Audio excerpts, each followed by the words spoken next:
This stuff is live with pay as you earn and repay. All right.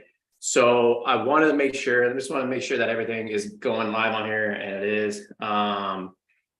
So some of you might have missed that when I first jumped on. One, I'll say it again. I apologize for being late. Supposed to be at 5, started at 5:15. Had some computer difficulties, but had a small operation this morning, small procedure. So I'm moving a little bit slower too. So I apologize. I'm going to try to answer as many Q&A type of things as I can if you guys have questions. So I'll let you know, or some of this stuff that's going on to Pay As You Earn. But I wanted to jump on today because there's a lot of confusion. The email that we sent out the other day, last night, as well as some of the posts that we put up on Facebook. So to go through that, and then also some of the questions I've been getting about filing separately as well. Okay. So Pay As You Earn. Okay. This part of the conversation pertains to people that took out their first loans between 2007 and 2014. Okay. This whole PAYE thing, if you took out your first loans before that or after that, this does not apply to you. Okay. The separately stuff that we'll talk about later does apply, but that part, this part does not apply to you right now. Okay. So only if you took out your loans between 2007 and 2014. Okay. Pay As You Earn and repay were different plans. You had to decide which one to go on. President Biden earlier this year came out and said that he's going to come out with a new revised Pay As You Earn plan. Okay. The only date they gave was July 1st. That's when it's going to be implemented. And it logically makes sense because that is when the student loan calendar flips, is July 1st.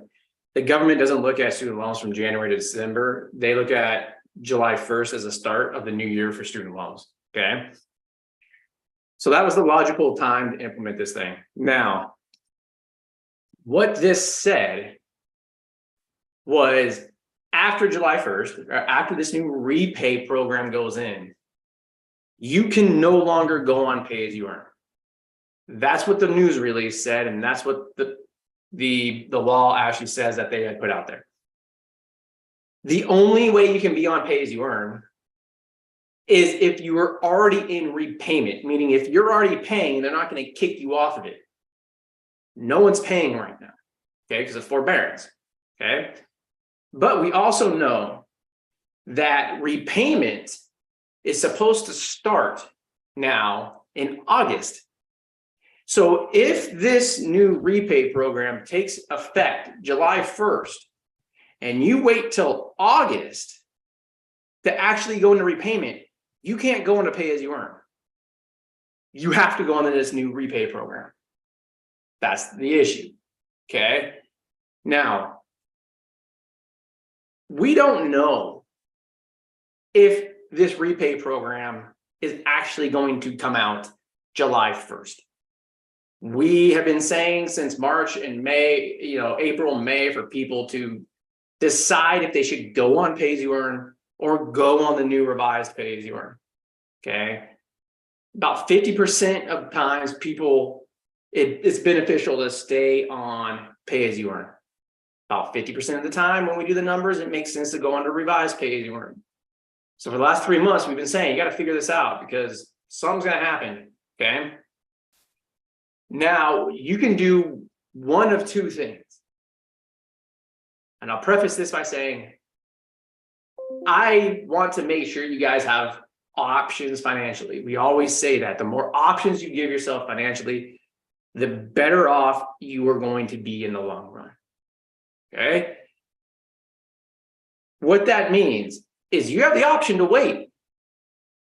That's fine. And one of two things is going to happen. Either the Biden administration is going to say the July 1st deadline is not going to be met, and they're going to extend it. So you'll be okay in that case. Or they say, no, July 1st, that's when it's going into effect. And if you wait, now you got to go on repay. You don't have a choice. Okay, that's option number one you have, is just wait, do nothing, and just, hey, let's hope for the best. Okay. And by the way, the Biden administration, the last 3 years, they've set this precedent with student loans.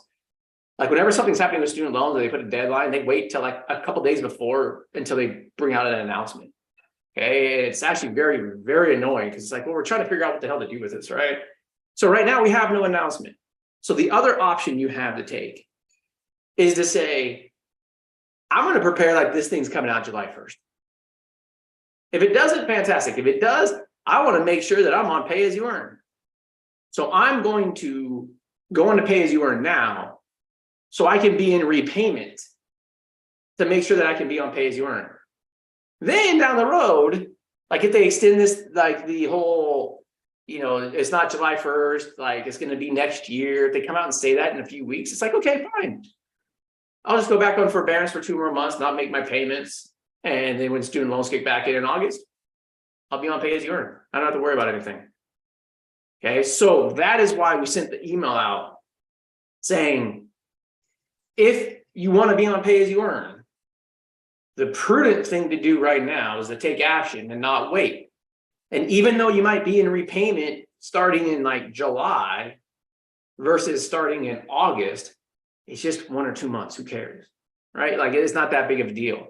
I'd rather be in repayment and give myself options than hit that July 1st deadline and be like, oh shit, they actually rolled this out July 1st. I can't get on pay as you earn anymore. My hope strategy blew up in my face. Okay.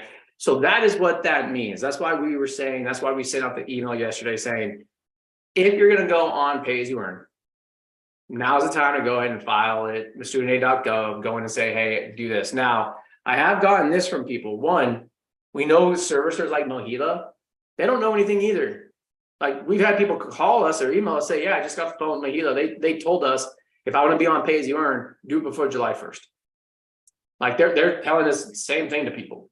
Okay. Now I've had other people that just log into the websites and they're like, well, it says that I'm on PAYE and it doesn't start till October or September of this year or October. Like, so I'm good. No, that's just their default system. Like literally if repay hits July 1st, they can go in and just recode it to say you're on repay starting in August. That doesn't mean anything. All right. So that is why we are saying go in and make sure you're on pay as you earn, if that's the one you want to be on.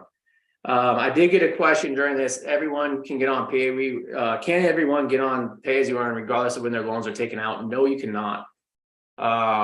If you took out your first loans after 2014, you would actually go on new IDR. And that will still be available to you. So that's why I was saying, if you took your first loans out after 2014, you don't have to worry about any of this stuff. Because new IDR is the same thing as pay as you earn. It's just that Congress did it, and that will still be available to you because President Biden can't take that away. So after 2014, you're fine. Before 2007, if you took out your first loan before that, then there's other things that you might have had to do, like consolidation and all that type of stuff. So you still might qualify for pay as you earn. But primarily, this is focused on people that took out their first loans between 2007 and 2014. Pay as you earn is going to go away for you. It's just a matter of time. And the only date we have for anything right now is July 1st. Again, they may push that back. We don't know. So the prudent thing to do, go ahead and just file the paperwork now to go into repayment. And regardless of if, repayment doesn't start till August or September, just file it now so that way you're in repayment. All right. That's the first topic I wanted to touch on. The second topic I wanted to touch on is filing separately, because a lot of you have asked me, you guys seen some of the posts I put on about beta testing one of our new services about filing separately. When you're married and you file separately on these things, one, your monthly payment is a lot lower. And a lot of people, they do the analysis halfway where they look at filing separately versus jointly. And they say, hey, how much do I save one versus the other on my student loans versus taxes? And that's how they make their decision. There's actually some laws that you could take advantage of from the student loan side and the IRS tax side that says if you file separately today, you can get your lower student loan payment. And then in future years, you can actually amend that tax return back to jointly and get money back from the IRS also. And so you get the low monthly payment and the benefit of filing jointly in terms of the tax return, but you have to time it correctly. Okay, so that way your student loans continually have a low payment, and that that you get the refund from the government. You got to time it all right. So we are rolling out a service that basically does that for people. We will tell you Yes, you could take advantage in your situation and save a lot of money doing this plan, or no, you can't. And then if you can, we're gonna actually help you file the documents to amend the tax returns every year. And so right now in the beta test, what we're looking for is people that filed separately in 2020 anticipating student loans. We want you to sign up for our beta test because you can get a refund from amending your tax return from separately to jointly. So we're taking that data and working it through our software systems to make sure that, you know, all that process is up to date. If you're interested in this or in doing that, I'll put it in the chat below. Let me get the URL. Actually, you know what? If you're interested in doing that, just email me at joer@fitbucks.com. I'll put that in the chat box if you want to beta test that again. All we're looking for right now in that beta test is people that filed taxes separately in 2020 or 2021. And then we'll go out and tell you, you know, what it is and give you some more information on what to do. So that is the live chat today. I want to really reiterate what I'm talking about in terms of filing pay as you earn, because it's for pay as you earn now. Pay as you earn is going away. We just don't know when. And the only date that we have as of right now is July 1st. They may push that off. I think they might because we haven't heard anything from them. But I don't like the whole hope for the best, you know, type of scenarios. Like I'd rather be out front of this saying, okay, I'll go into repayment now. And if something else changes, great. If not, I'm in it. I'm good to go. And that's why we wanted to do the live chat today. All right. Looking at any other chats, again, I apologize for being late. I'm actually going to run, as I mentioned earlier, if you guys just joined. I had a small operation this morning. I'm not supposed to be doing any work. But I was checking my emails about 2 hours ago, and I'm like, yeah, I got to get on and clarify this stuff because a lot of people were confused. I apologize for that with the confusion yesterday with the email and the post and whatnot. So I just wanted to jump on and clear the confusion. Again, if you guys got questions, let us know, and we will be talking to you soon. Thank you.